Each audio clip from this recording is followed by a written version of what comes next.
Eu ainda consigo ouvir o som da porta batendo atrás de mim. O estrondo seco cortou o silêncio daquela madrugada gelada como um tapa na alma. As malas, que nem eu sabia exatamente o que carregavam, estavam jogadas na calçada, parcialmente abertas. Uma blusa velha escapava de uma delas como se tentasse fugir daquilo tudo tanto quanto eu. Minha barriga de 6 meses pulsava contra o tecido fino do meu casaco, e cada gota de vento parecia um punhal entrando direto na carne.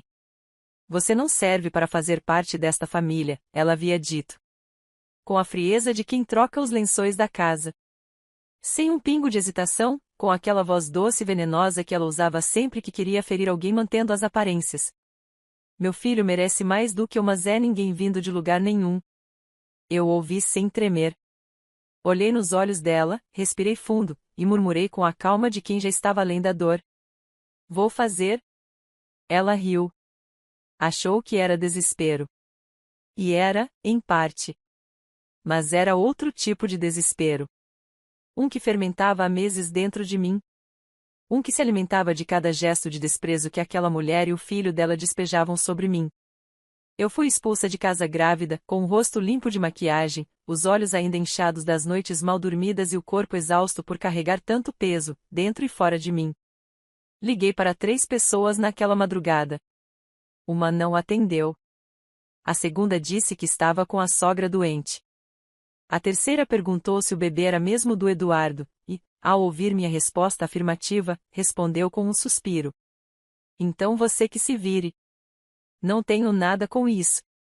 Olhei ao redor. A rua vazia parecia zombar da minha presença. Os carros estacionados eram os mesmos de sempre, mas naquela noite pareciam monumentos à indiferença. Peguei minhas coisas como consegui e sentei na entrada de uma casa abandonada 2 ruas acima. O frio entrou pelos meus ossos e me abraçou com mais compaixão do que qualquer ser humano naquele momento. Fechei os olhos por alguns segundos e respirei devagar. Eu podia desmoronar ali. Podia gritar.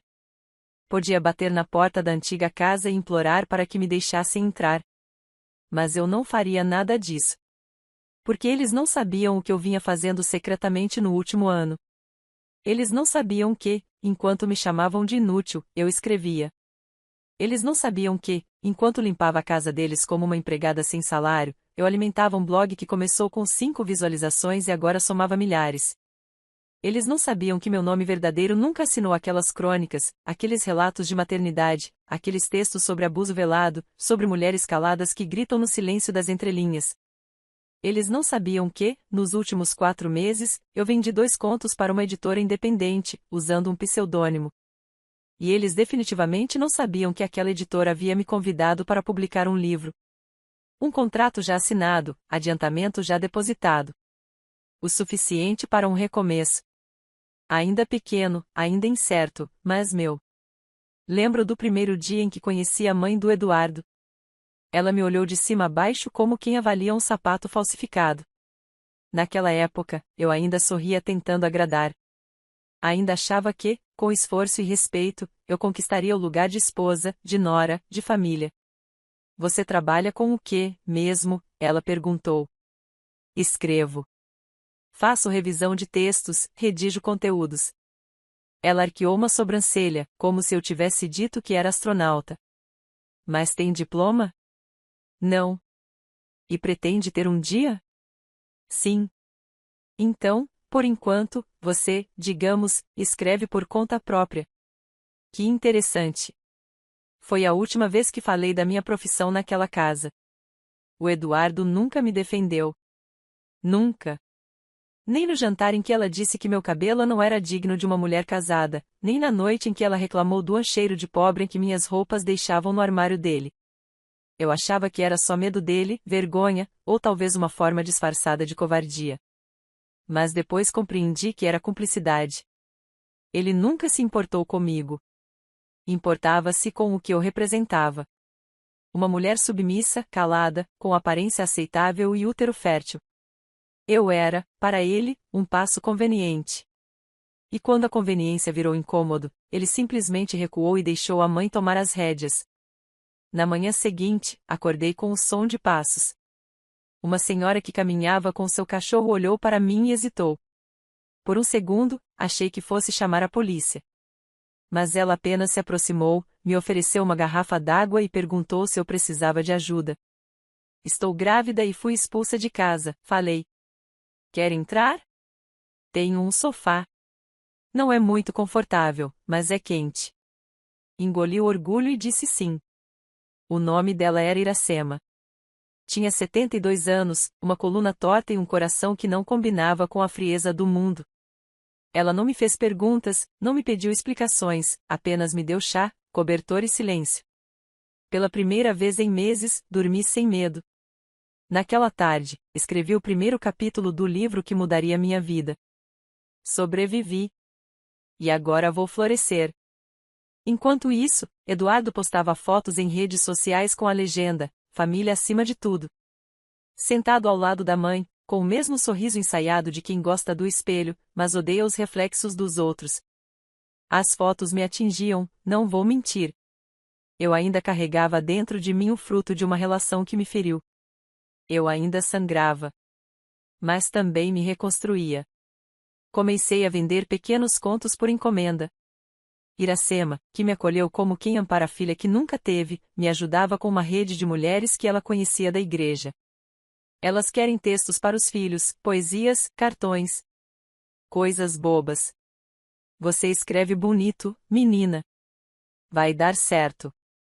E dava. Cada mensagem, cada palavra que eu vendia me afastava mais daquela casa de onde fui expulsa. Cada vírgula era uma parede erguida entre mim e aquele passado podre. Mas nada disso apagava a humilhação. Nada apagava o som da risada da sogra me jogando no frio. Nada apagava a lembrança de ter sido tratada como um estorvo, como uma intrusa na vida do próprio filho. E eu sabia, no fundo do peito, que só haveria paz quando a dor fosse devolvida. Não com violência. Não com gritos. Mas com silêncio e sucesso. A dor dele seria o meu triunfo. E o melhor de tudo, eu não precisaria fazer absolutamente nada, além de seguir crescendo. Porque a queda deles viria sozinha. Porque eu conhecia os podres. Porque eu sabia dos segredos que guardavam e que poderiam ruir tudo aquilo que fingiam ser. E naquele momento, ainda grávida, ainda cansada, ainda machucada, eu sorri. Pela primeira vez com a certeza de que minha vingança já estava em curso e eles nem desconfiavam. Acordei com a luz do sol atravessando a cortina fina da janela de Iracema. Por um segundo, pensei que ainda estava na casa da sogra. Senti meu corpo tenso, como se esperasse uma porta se abrir de repente e aquela voz ácida me ordenar para sair da cama, limpar o chão ou parar de agir como madame.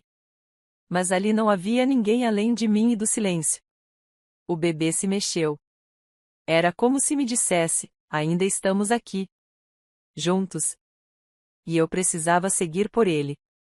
Desci devagar, apoiando a mão na parede para equilibrar o corpo inchado. Iracema já estava na cozinha, preparando um café simples. Quando me viu, sorriu com o tipo de ternura que eu tinha esquecido que existia. Dormiu bem? Sim. Melhor do que em muito tempo. Bom. Porque agora você precisa viver. Não só sobreviver. Aquelas palavras ficaram em mim como tatuagem. Nas semanas que se seguiram, dividi minha rotina entre repouso, escrita e pequenas tarefas na casa. Iracema me deu espaço e confiança. Não era caridade. Era humanidade. E, por mais estranho que pareça, ali naquele lar improvisado, voltei a me sentir alguém. Mas o mundo lá fora não descansava. Eduardo enviava mensagens mornas, calculadas, sempre com o tom de quem tentava parecer civilizado para um eventual tribunal. Espero que esteja bem. Quando tiver tempo, podemos conversar sobre o bebê. Conversa? Eu já havia tentado conversar. Antes do 6º mês. Antes de ser chutada como um lixo velho. Antes de implorar para ele me ouvir, me defender, ser homem. Mas ele escolheu o lado da mãe. E agora tentava posar de pai preocupado para parecer justo, para não manchar o sobrenome que tanto valorizava. Ignorei cada uma das mensagens. Mas salvei todas. A essa altura, minha história já começava a ganhar fôlego. Meus textos circulavam em grupos fechados, perfis no Instagram começaram a compartilhar trechos, e um vídeo de uma leitora emocionada lendo uma das minhas crônicas viralizou. Tudo sem revelar meu rosto, sem ligar minha identidade àquele nome fictício. Na internet, eu era Helena Dávila, escritora em ascensão. Na vida real, eu era só a ex-nora expulsa no meio da gravidez. Por enquanto. Certo dia, recebi uma ligação de um número desconhecido. Atendi. É você que escreve aquelas crônicas sobre maternidade real? Parei. A pergunta era direta. A voz era feminina, levemente trêmula. Depende. Quem está perguntando? Meu nome é Camila. Trabalho na equipe da editora Luar. Nós estamos acompanhando seu trabalho e gostaríamos de conversar sobre uma proposta editorial mais sólida. Já temos bons números com a pré-venda dos contos. Mas acreditamos que sua história tem potencial para algo maior. Naquele instante, senti a garganta secar. Lembrei da última vez que me disseram você tem potencial. Foi minha sogra. No dia do noivado. Você tem potencial para virar um peso morto, ela disse, olhando minhas mãos sem aliança. Mas agora era diferente. Eu respirei e disse. Vamos conversar. Estou pronta. Na semana seguinte, fui até o centro da cidade para uma reunião presencial. Iracema me emprestou um vestido azul marinho e disse que era o mesmo que usou no batizado da filha falecida. Dá sorte, garantiu ela. E deu. A editora queria meu livro. Queria transformar minha trajetória em algo que outras mulheres pudessem se espelhar. Mas havia uma condição: em algum momento, eu teria que mostrar meu rosto. Não agora, mas em breve. Você é a história, Helena, disse Camila. Se esconder para sempre seria enterrar a força do seu nome. Saí de lá com um contrato mais robusto nas mãos, um adiantamento digno e lágrimas nos olhos. Mas não contei a Eduardo. Não contei à sogra. Não era a hora ainda. Minha vingança estava crescendo como semente debaixo da terra, ninguém vê, mas um dia ela rompe o solo e floresce com fúria. Alguns dias depois, encontrei por acaso uma amiga antiga de faculdade em uma farmácia. Ela hesitou ao me ver, mas se aproximou. Você tá bem? Fiquei sabendo do que aconteceu. A versão que chegou até mim é que você surtou e fugiu, deixando tudo para trás. Claro. A narrativa perfeita da família perfeita. E você acredita nisso? Não. Por isso vim falar contigo. Só queria te dizer, eles estão espalhando essa versão para todo mundo. Até para o antigo círculo de amigos do Eduardo. Te pintam como desequilibrada. Eles têm medo, respondi. E com razão. Ela regalou os olhos. Mas não perguntei mais nada. Não precisava. A verdade é que minha ex-sogra, Dona Clarice, havia começado a sujar meu nome para se proteger. Era o padrão dela. Tudo o que ela não podia controlar, ela destruía. Mas dessa vez, ela estava jogando contra alguém que já tinha aprendido a sangrar em silêncio. E que agora sabia como transformar cada gota de dor em palavras e lucros. Na noite seguinte, recebi uma mensagem. Querida, precisamos conversar. Acho que passamos dos limites. O Eduardo está sofrendo sem você. Pense no bebê. A família pode encontrar uma forma de consertar isso. O número era dela. Da própria Clarice. A mesma mulher que me jogou na rua com um sorriso e disse, aproveite a vida. Agora, usava palavras como a consertar. O desespero estava começando a se infiltrar nas frestas.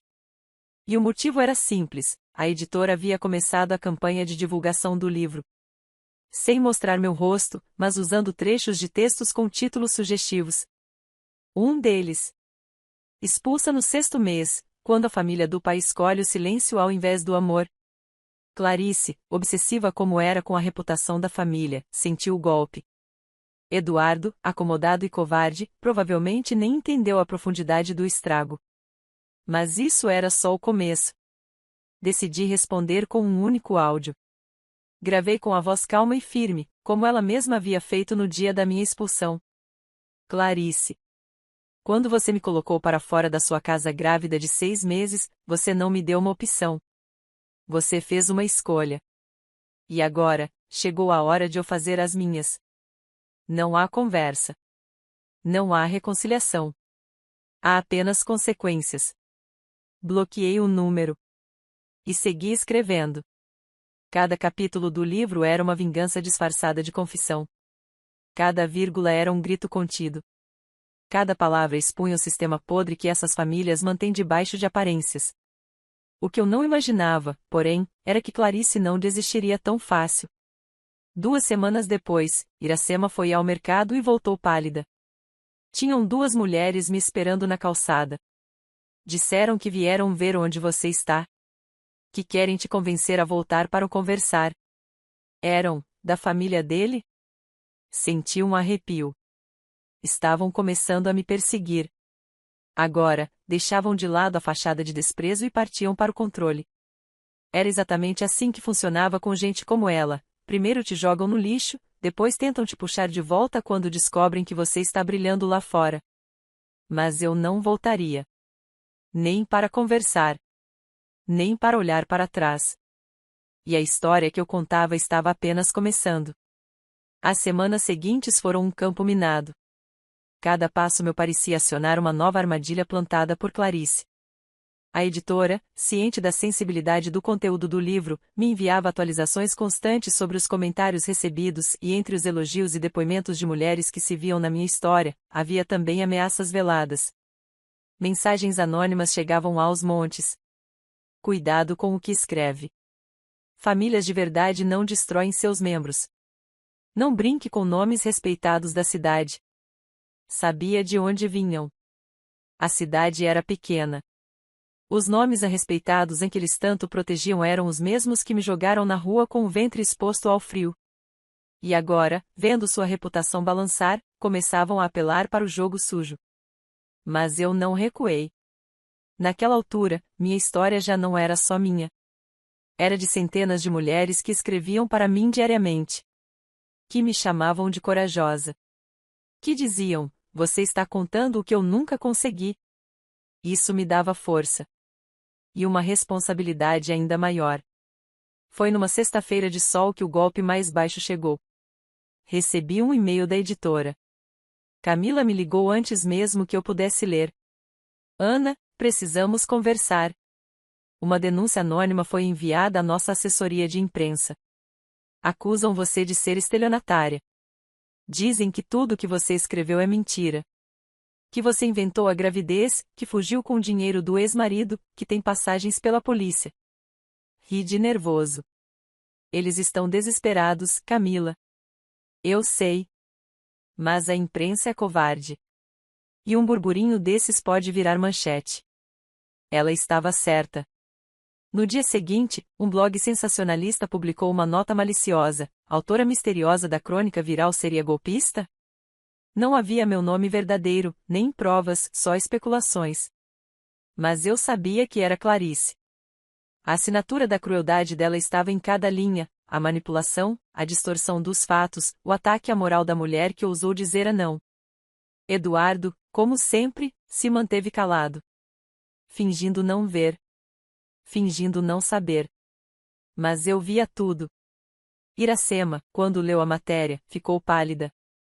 Essa mulher é doente. Não. Ela é cruel. E com gente assim, a justiça não vem com processos. Vem com visibilidade.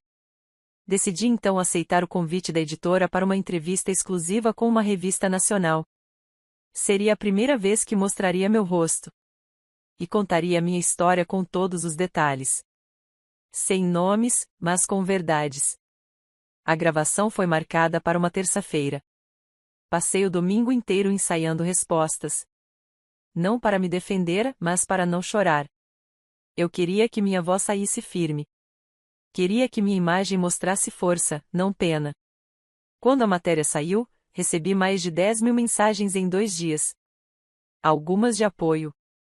Outras de ódio. Mas a avalanche de visibilidade fez algo que Clarice jamais esperava, trouxe à tona outras vítimas. Sim.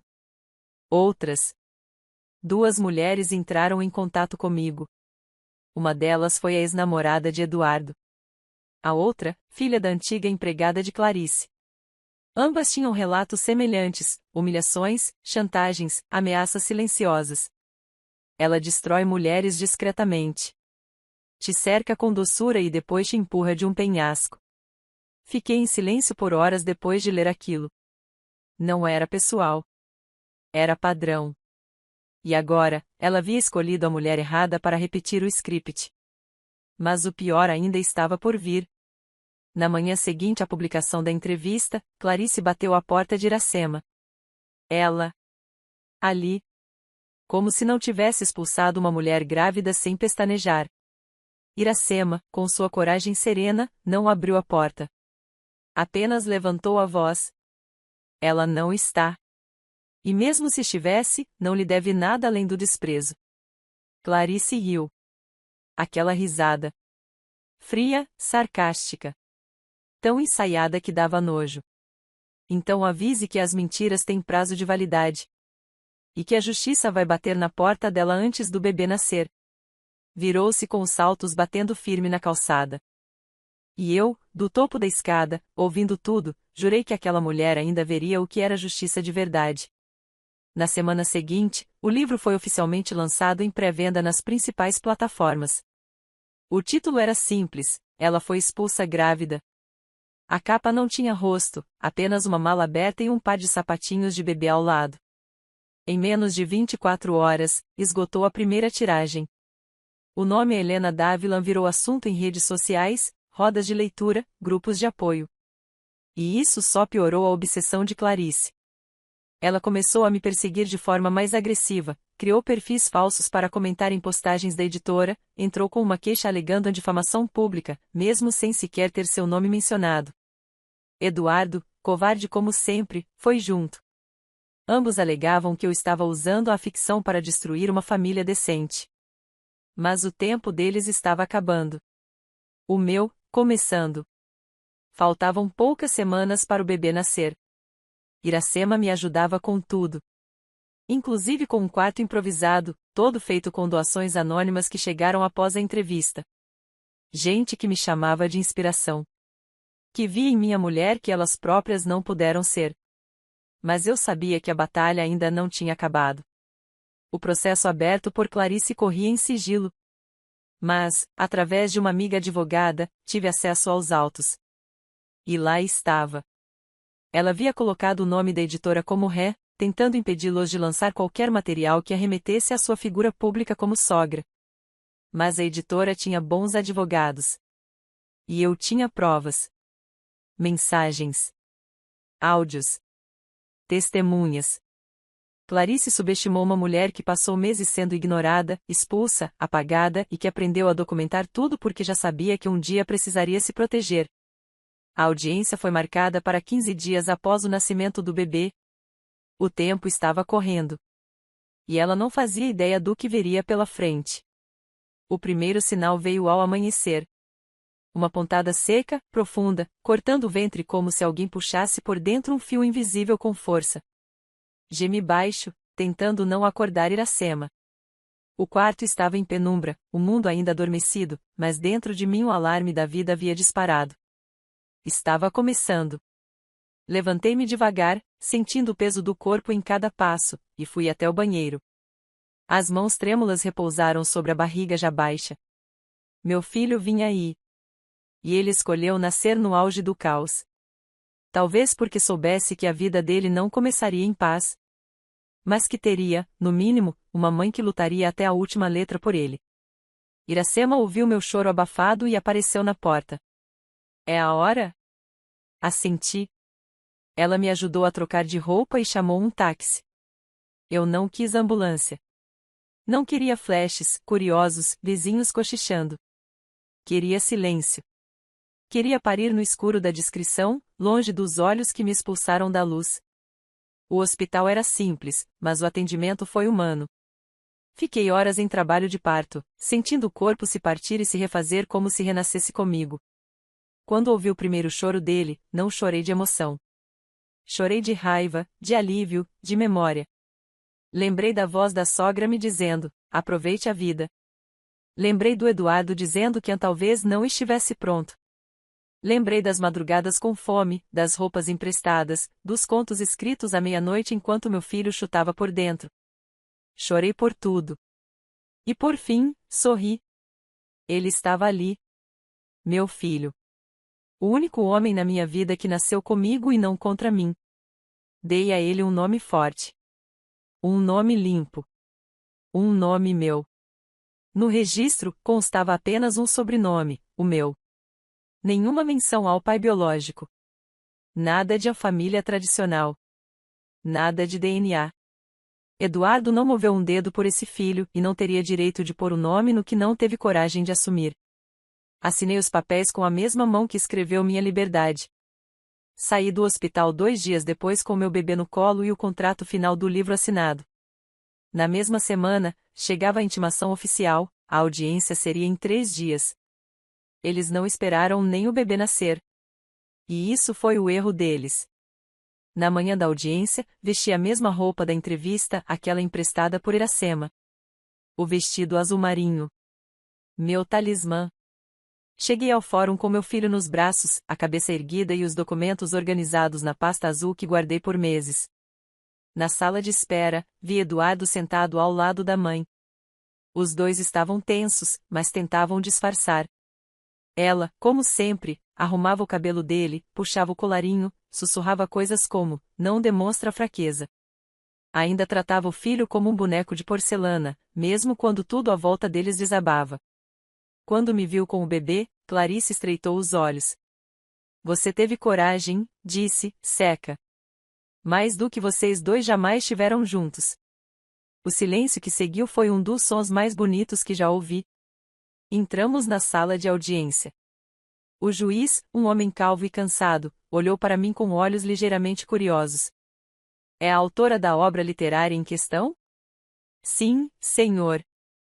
E afirma que não utilizou nomes reais, nem fez menções diretas às partes aqui presentes? Correto.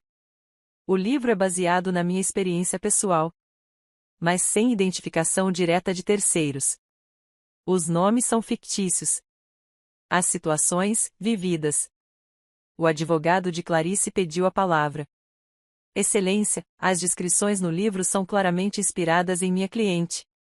O contexto, o enredo, a personagem da sogra controladora. Querem processar a ficção por ter se parecido demais com a realidade? Perguntei, firme. O juiz fez uma pausa. Leu alguns trechos do livro. Leu as mensagens salvas por mim. Leu os áudios, inclusive aquele em que Clarice dizia: não tenho culpa se você veio do nada. Não é meu problema que não tenha para onde ir. A rua também é chão. O silêncio da sala foi brutal. Eduardo ficou imóvel. Clarice, pela primeira vez, não conseguiu fingir.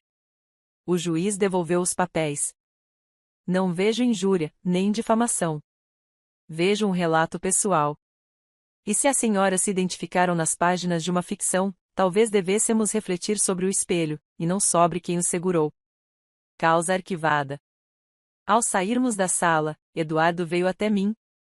Estava pálido. Eu queria ver o bebê. Posso? Pode. Pela internet. Tem várias fotos públicas agora.